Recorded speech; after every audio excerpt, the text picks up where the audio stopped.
నాచిన song అంటే first of all చాలా బాగుంది. ముందుగా నాకు హిందీ రాదు, అది హిందీలో ఉంది. నేను తెలుగులో ఉందని చూస్తున్నాను. ఏంది ఇది తెలుగు రాదా, మా తెలుగు కొట్టిన తెలుగు రాలేదు, ఓహో ఇదే రిలీజ్ చేశారు అనుకోండి, అది చూశాను.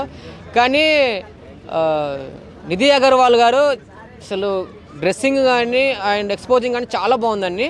కానీ మన ప్రభాస్ గారు మాత్రం అయితే లుకింగ్ కానీ ఆ కాస్ట్యూమ్స్ కానీ ఆ మ్యూజిక్ ఆ సాంగ్, అసలు ఫస్ట్ ఆఫ్ ఆల్ సాంగ్ నాకు అర్థం కాలేదు హిందీ కాబట్టి. చాలా అంటే చాలా బాగుంది. అది మొబైల్లో చూస్తేనే అంత బాగుంది, ఒక థియేటర్లో చూస్తే మాత్రం అయితే ఒక వేరే లెవెల్లో ఉంటుంది. అసలు ఆ లొకేషన్స్ మాత్రం, ఆ కాస్ట్యూమ్స్ మాత్రం వేరే ఉంది. కొంతమంది ట్రోల్ చేస్తున్నారు ఏంటంటే రోబో సినిమాలో సాంగ్ యంత్రుడా అనే సాంగ్ ఉంది కదా, ఆ సాంగ్ టైపు కాస్ట్యూమ్స్ ఉన్నాయని చెప్పేసి ఆ టైపు సింక్ చేస్తున్నారు. కానీ ఎంతమంది ట్రోల్ చేసినా ఏం చేసినా మన ప్రభాస్ గారికి మించిన డ్యాన్స్ కానీ కాస్ట్యూమ్స్ కానీ ఆ లుకింగ్ కానీ తిరిగేలేదు. ఇది మాత్రం ఫిక్స్. రాజాసాబ్ సినిమా 9th వస్తుంది. మీరు చూడండి, పెట్టిన 1 అవర్లో హౌస్ఫుల్ కాలేదనుకోండి, ఖచ్చితంగా అవుతుంది. కాలేదు అనుకోవడం కాదు, ఖచ్చితంగా అవుతుంది. బెనిఫిట్ షో ఉంది, ప్రీమియర్ షో ఉంది. ప్రతి ఒక్కరు 8th రోజు మూవీస్ ఉన్నాయి, 8th రోజు 6 o'clock 8 o'clock సినిమాలు ఉన్నాయి. ప్రతి ఒక్కరు చూడండి. కానీ నాచిన సాంగ్ మాత్రం అదిరిపోయింది. ఫస్ట్ ఒక సాంగ్ వచ్చింది, ఆ సాంగ్ చాలా బాగుంది. 2 సాంగ్స్ హైలైట్. థియేటర్లో చూస్తే మాత్రం అయితే ఇంకా హైలైట్.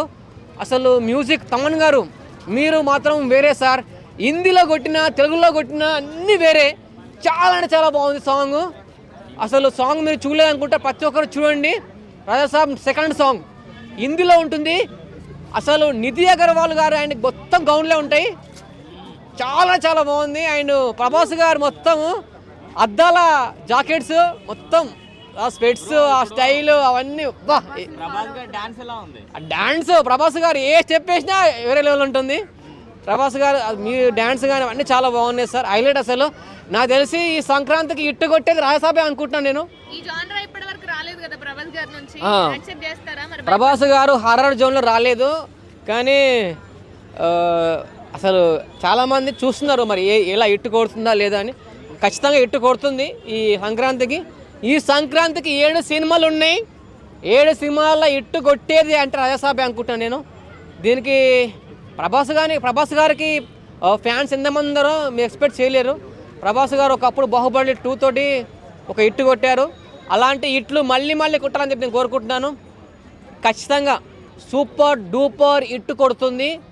9th రోజు ప్రతి ఒక్కరూ మాట్లాడుకుంటారు రాజాసాబ్ గురించి, సాంగ్స్ గురించి. Thank you. మనశంకర్ వరప్రసాద్ గారి, చిరంజీవి గారు కానీ వెంకటేష్ గారు కానీ ట్రైలర్ ఎలా అనిపించిందండి? చాలా బాగుంది. ట్రైలర్ కానీ సాంగ్స్ కానీ. మనశంకర్ వరప్రసాద్ అంటే అనిల్ రావుపూరి గారు ఈసారి హిట్ కొట్టిస్తారు చిరంజీవి గారితోనే నమ్మకం అయితే ఉంది. ఎందుకంటే ఈ మధ్య వచ్చిన చిరంజీవి గారు మూవీస్ కొంచెం అటు ఇటుగా అవుతున్నాయి. ఈ మూవీ అయితే బాగుంటుంది అనిపిస్తుంది. అందుట్లో సంక్రాంతికి అంటే వెంకటేష్ గారే గుర్తొస్తారు మనకి.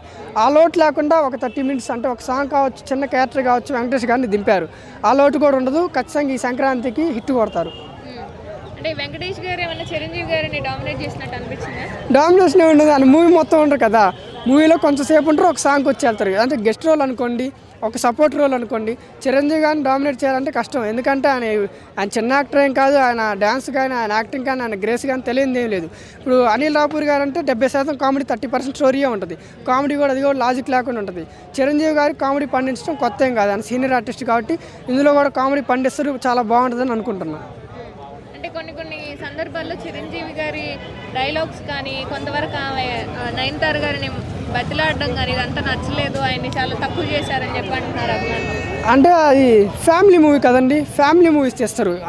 డైరెక్టర్ గారు ఫ్యామిలీస్ పిల్లలు ఎక్కువ చూడటానికి వస్తారు కాబట్టి వైలెంట్ ఉండకూడదు కదా. కామెడీ లేదా లేడీస్ని బొజ్జగెట్టడం, కామెడీ చేయటం, ఎంటర్టైన్మెంట్ ఉండాలి కదా. మాసు, వైలెన్స్, రొమాన్స్ అవి ఫెయిల్ అయ్యాను కానీ ఎంటర్టైన్మెంట్, కామెడీ యాంగిల్ ఎక్కడో ఫెయిల్ అవ్వాలి. ఏ మూవీ ఫెయిల్ అవ్వాలి. ఎంటర్టైన్మెంట్ అది, కామెడీ అనేది ఎప్పుడు ఫెయిల్ అవ్వదు. కాబట్టి ఇది కూడా హిట్ అయ్యిద్ది. అలానే ఉండాలి. కాబట్టి ఆయన ఏజ్ అనేది కాంటాల మాకు. నయనతార గారు, చిరంజీవి గారు ఏజ్ అనేది కాంటాల క్యూట్గా అనిపించింది మాకు. సో ఈ సంక్రాంతి బరిలో రాజాసాబ్ కూడా వస్తుంది. మరి రాజాసాబ్ పరిస్థితి ఏంటంటారు? ప్రభాస్ గారి నాచ సాంగ్ కూడా రిలీజ్. ఆ సాంగ్ అయితే చాలా బాగుంది. అంటే హీరోయిన్స్ గ్లామర్ కానీ, ఆ సాంగ్ కానీ, డార్లింగ్ లుక్స్ కానీ, కార్ నుంచి దిగేటప్పుడు బాగుంది. మెగాస్టార్ గారి మూవీకి ఇంపాక్ట్ ఏమైనా పడేది ఏమైనా ఉందంటే అది ఈ మూవీనే. ఎందుకంటే ఆయనకి ఫ్యాన్ ఫాలోయింగ్ ఎక్కువ. ఆయనకి లేడీస్లో కానీ, బాయ్స్లో కానీ యూత్ ఎక్కువ. ప్రభాస్ గారు తెలుసు, ఆయన గ్లోబల్ స్టార్ హీరో కాబట్టి రాజాసాబ్ మూవీలో కొత్త కోణాలు ఉన్నాయి. అంటే హర్రర్ ఉంది, రొమాంటిక్ ఉంది, కామెడీ ఉంది. ఇన్ని యాంగిల్స్ ఏ మూవీలో ప్రభాస్ గారిని చూడాల తీస్తే మాస్ తీస్తారు, లేదా లవ్ మూవీస్ తీస్తారు. కానీ ఇన్ని యాంగిల్స్ ఏ మూవీలో తీయలేదు కాబట్టి ఎక్కువ ఫ్లోటింగ్ ప్రభాస్ గారి మూవీకి ఎక్కువైద్ది అని అనిపిస్తుంది. ఇంపాక్ట్ పడిద్దేమో ఇటు సైడ్ అని. ప్రభాస్ అంటే డైనోసర్, కొంచెం ఇంపాక్ట్ పడిద్దేమో అని అనిపిస్తుంది చిరంజీవి మూవీకి. ప్రభాస్ గారి లుక్స్ ఎలా అనిపించాయండి? బాగుంది. అంటే ఎప్పుడో డార్లింగ్లో చూసాం అలాంటి లుక్స్, రొమాంటిక్గా చాలా బాగుంది. లుక్స్ కూడా బాగా అనిపించినాయి. ముఖ్యంగా హీరోయిన్ కోసం నేను ఆ సాంగ్ అయితే 10 సార్లు చూసాను.